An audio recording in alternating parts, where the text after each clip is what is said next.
Next up, I'd like to introduce Sam Denisco, Vice President of the Pennsylvania Chamber of Business and Industry.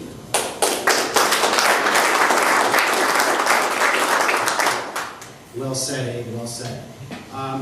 Thank you API Coyote for having the chamber here today, Pennsylvania Chamber here today. As Stephanie said, my name is Sam Denisco. I'm Vice President of Government Affairs for the Pennsylvania Chamber of Business and Industry. We are the largest broad-based business advocacy association in the Commonwealth of Pennsylvania. We represent sole proprietors to Fortune 100 companies. We cross all industry sectors, and we represent about 50% of the private workforce employed in the Commonwealth of Pennsylvania. They did set the great tone of this really will create jobs. It will also increase the flow of trade between Canada and the United States, and it will improve the national and state economy. And the impacts at the national and state level will be quite substantial. My organization that I represent sent a letter to Secretary Kerry in May of 2013, and we cited in this letter a study conducted by the Canadian Energy Research Institute that found that the gross domestic product nationally, by creation and implementation of the Keystone Pipeline, will be increased by $172 billion over a span of 25 years. And over that same time period, over 100,000 jobs will be created.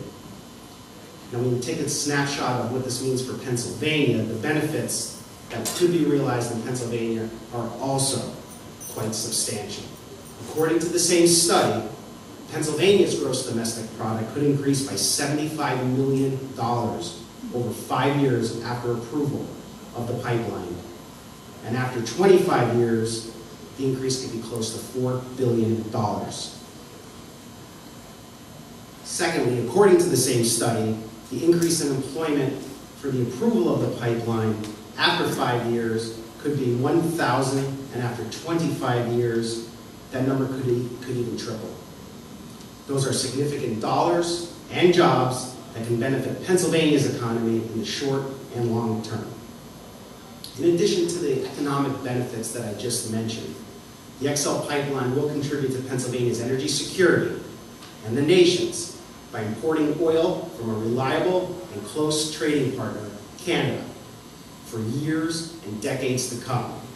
The more oil we can import from Canada, the less we'll need to obtain that oil from hostile and unstable regions elsewhere in the world.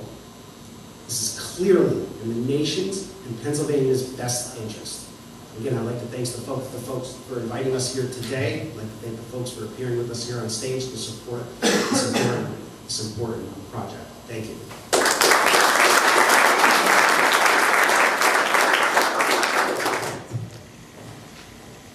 Thank you very much, Sam.